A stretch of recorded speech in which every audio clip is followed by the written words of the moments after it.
Элвис Пресли, Битлз, Майкл Джексон, Лучано Паваротти, возможно, еще и Квин. Ну вот и все. Никто не может петь полным низким голосом и высоким голосом, как он.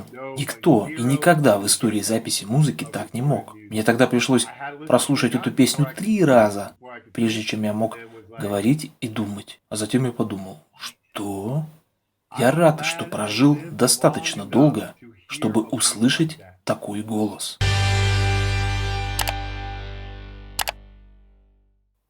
Когда начинаем? Поехали. Получается, мы уже записываем? Хорошо, хорошо. Breaking sails, summer day. Oh, sad to me, nothing gold ever stays. That uncertain who was not me, for it's true. All the love you get, we get in sweet. Sweet, sleepy days, tally in taking. Очень круто. Да, я все еще только учусь. Убедитесь, пожалуйста, что вы сказали, что он еще только разучивает песню. Вы же где-то учились музыке. У вас есть музыкальное образование? Да, мой профиль – это обучение музыке и спорту. И я преподаю музыку и спорт.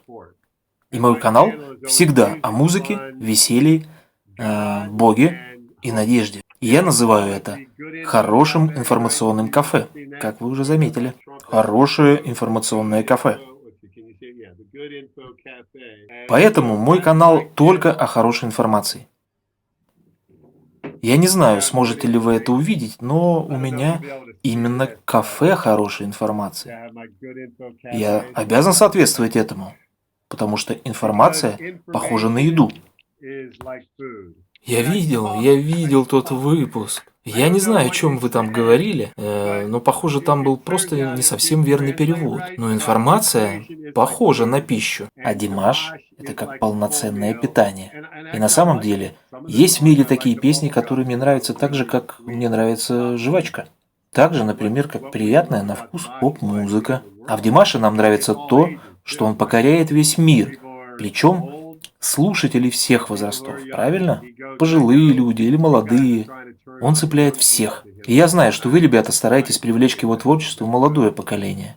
И я это ценю. Но мы не знаем, видел ли этот концерт уже Димаш? Не. Может быть, кто-то из его команды? Единственное, что мы сейчас знаем, это то, что песня Фабио была показана на главном телевидении в Казахстане. Это что-то вроде утреннего шоу. Доброе утро, Казахстан. Примерно то же самое, что у вас называется Доброе утро, Америка. Это крупнейшая телевизионная компания в Казахстане. Хорошо. Так что, кажется, теперь он настоящая звезда. Это же все благодаря Димашу. Он восхитил и вас, и меня, потому что он исполняет все стили.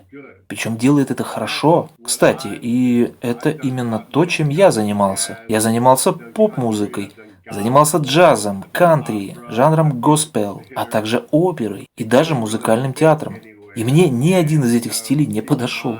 Поэтому, чтобы увидеть Димаша, его драйв, люди должны приходить к нему. Он создает свой собственный звук. А как вы думаете, стоит ли ему попробовать себя в джазе или, может быть, в каком-то другом жанре? Каким вы видите его путь? Нужна ли ему вообще попсовая песня? Нет, он должен продолжать делать то, что он делает. И я думаю, для Димаша очень важна его команда. У них уже был опыт на конкурсе The World's Best. Помните это американское шоу The World's Best? Там он внезапно выяснил, что соревнуется с 2 12-летними детьми. Это как так? И его об этом не предупредили. Ну как бы мне об этом вам сказать? Американская музыка или западная музыка? Западный музыкальный бизнес не всегда такой, каким кажется. И он очень беспощадный, он очень резкий. Я называю это машиной. Потому что они берут артистов, пережевывают их и выплевывают обратно. И они уничтожили Майкла Джексона, они уничтожили Элвиса Пресли и уничтожили Принца. Западная музыка уничтожила невероятных артистов. Они их используют. А когда дело сделано, то у них остаются свои записи, которые они могут продолжать продавать. Поэтому очень важно то, как ведет себя команда Димаша. И они уже показали свою работу, когда Димаш покинул шоу The World's Best и сказал, что не будет соревноваться с детьми. И один из этих детей выиграл $1 миллион. Один из двух 12-летних детей взял все. Он просто уступил место мальчику, который выиграл шоу. И им нужно такому учиться. Но, наверное, это для них непросто. Просто я знаю, что у них все не похоже ни на Китай, ни на весь остальной мир.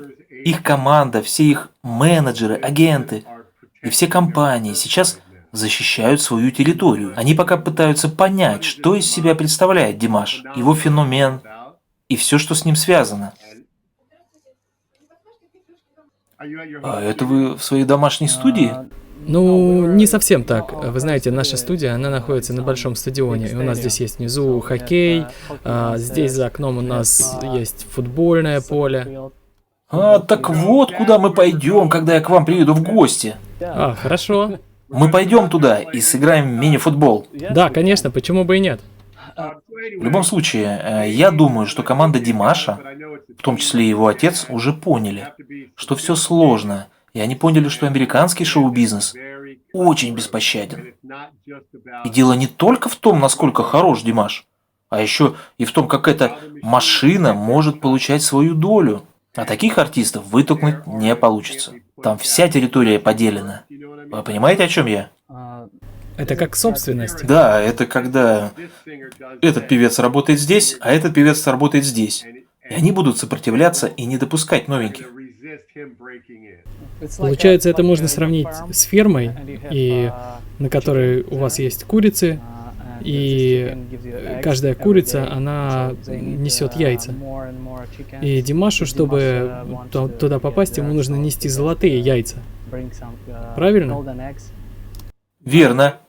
Но я говорю даже о большем. Он уже приносит золотые яйца, и машина признает его талант. Но его талант не похож ни на что другое. Он отличается от всех. Как мы можем зарабатывать на нем деньги? И они будут сопротивляться. Я объясню вам лучше на примере футбола в Америке. Сокер. Этому виду спорта очень сопротивлялись. Не потому, что это был плохой вид спорта, или там не было хороших футболистов, а потому что там уже есть американский футбол, бейсбол, хоккей и баскетбол. И у этих 4 видов спорта уже была своя территория. Поэтому футболу в Америке сказали «нет, нет».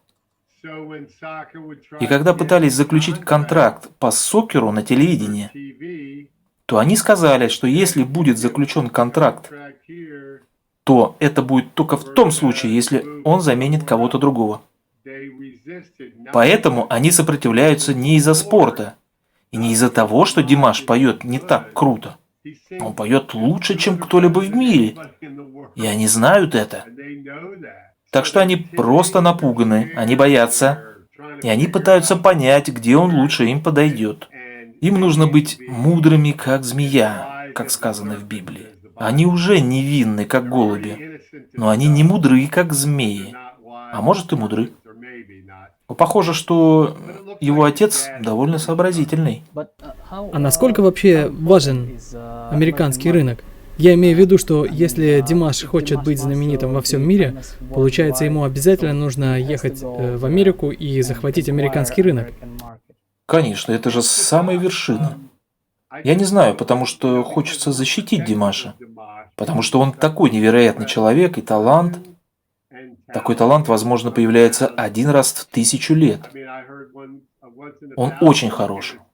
Я-то разбираюсь в музыке. Я знаю Паваротти. Я пою оперу. Я знаю свой рок-н-ролл. Я играю на барабанах рок. Я все это знаю и понимаю. и у меня есть степень в области популярной музыки в американской культуре. Я окончил университет Мэриленд, я учился в музыкальной школе в университете Майами, а потом я уехал в Калифорнию, вернулся и закончил университет Мэриленд в популярной музыке. Но я весь в джазе. Я пел джаз во всех стилях. Дело не только в его таланте. Я хочу, чтобы они это поняли. Талант-то у него есть. Но они все разрушают. Поэтому я хотел бы, чтобы он знал, что они уничтожили Майкла Джексона. Он буквально сгорел в 57 лет. Может, в 54, неважно, сколько ему было. Американская музыкальная машина и американская культура разрушили его. А затем они выпустили этот фильм, пытаясь уничтожить его и дальше. У них есть хорошая и плохая сторона. Но когда вы задаете вопрос, важно учесть то, что Димаш хочет приехать в Америку. Он хочет получить Грэмми. И он должен его получить. И он этого заслуживает. Мы просто хотим его защитить. Я хочу, чтобы он знал, что это беспощадное место. Там есть очень плохая часть и очень красивая часть. И у Америки есть обе эти части. Действительно плохие вещи, которые сделала Америка. И невероятно крутые вещи, которые сделала Америка. Просто таков американский музыкальный бизнес. Поэтому даже если бы я сказал, что ему надо держаться подальше от этого, то он все равно этого хочет. Димаш желает это своим сердцем. Так получается, ему нужно переехать в Америку, в Лос-Анджелес, например? Нет, только не в Лос-Анджелес. А то, что в Америку, это да. Что-то вроде приехать на 1-2 года, получить Грэмми и вернуться. Да, точно так же, как он сделал это в Китае, где он подписал контракт с китайским агентством на 3 года. А теперь, недавно, он подписал контракт с американским агентством в Нью-Джерси. И у Игоря Крутого есть жилье в Нью-Йорке. Так что Димаш, вероятно, если бы он приехал, мог бы быть там. Но если Димаш увидит вот это, то он должен переехать в Вашингтон, округ Колумбия, где живет инфо-артист Джей Кей. Я ему все покажу. Я объездил весь мир, получил международный сертификат тренера.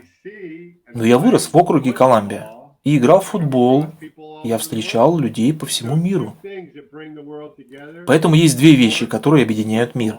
Спорт, футбол и музыка. Я занимаюсь музыкой и играю музыку с людьми со всего мира. И у меня есть мой турецкий барабан. А вот это с Ближнего Востока. А вот этот глобус без границ. А затем я получил свой... Это еще одна вещица для меня и Димаша. Он ведь играет на разных инструментах. Вы же знаете песню «Война и мир»?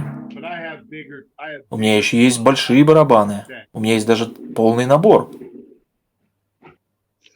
В общем, в любом случае, я хочу сказать, что он может приехать в Вашингтон, округ Колумбия, в любое время из Казахстана. Я знаю, что я тут много чего наговорил, но все это касается творческого процесса, верно? Димаш очень творческий. Он стал режиссером, и он даже может когда-нибудь стать дирижером оркестра. Он настолько хорош. Вы знаете, его родители проделали большую работу, защищая его. А знаете ли вы о молодости Димаша в Казахстане, когда его много критиковали? Да, мы даже делали несколько видео про эти случаи. А все потому, что их ограниченный ум не мог узреть, насколько он велик, Димаш. Им приходилось критиковать, чтобы они могли чувствовать себя лучше, потому что сами они его не понимали. Помните, какая реакция была у судьи?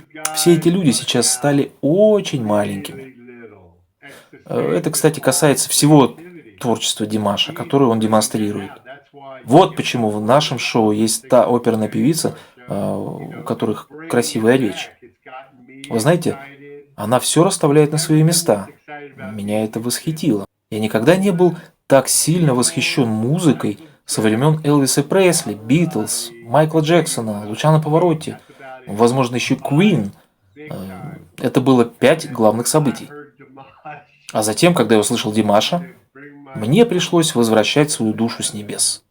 И это было после 3 прослушиваний, потому что я не понял, что это было. И моя первая реакция, когда он пел высокие ноты. Дело в том, что мне не нравится, как парни просто поют высоко, как Витас. А потом, когда он спел на низких нотах, я сказал себе: «Бог ты мой!» И это одна из его главных особенностей. Никто не может петь полным низким голосом и высоким голосом, как он. Никто никогда в истории записи музыки так не мог. А какая у вас была первая песня? Это была песня «СОС». Это выступление на шоу «Сингер»? Да-да, именно это выступление. Мне тогда пришлось прослушать эту песню 3 раза, прежде чем я смог говорить, прежде чем я смог подумать, что мне нужно вернуться с небес. Я не очень-то хотел возвращаться с небес, но я вернулся и вернул свою душу. А затем я подумал: что? Ой, кажется, даже я сказал это вслух. И моя мысль сразу после этого, после того, как я вернул свою душу, была следующей.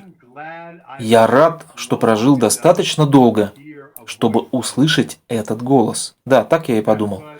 Я поблагодарил Бога за то, что я прожил достаточно долго, чтобы услышать его. Потому что я люблю Лучано Паваротти. Но потом он ушел в поп-музыку. На самом деле он не мог петь рок-н-ролл в полную силу. Или поп-музыку. Потому что у него был слишком оперный голос.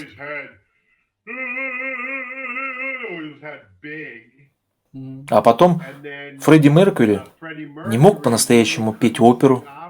Он не мог. А вот Димаш может. Он может петь рок, он может петь поп, он может петь в опере, он может даже петь в мюзикле. Он может петь в любом стиле, и такого еще никогда не было, чтобы человек был способен на такое.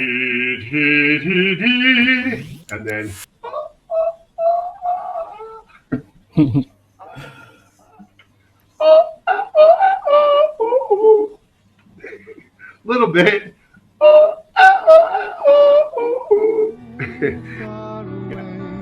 Setting sail, summer grows sad to me. Nothing gold ever stays. That uncertain pool was not made for its truth. All the love you guess we get, we take. Sweet sleepy days tarry here, taking ease. Joy is like the wind, nothing gold ever stays.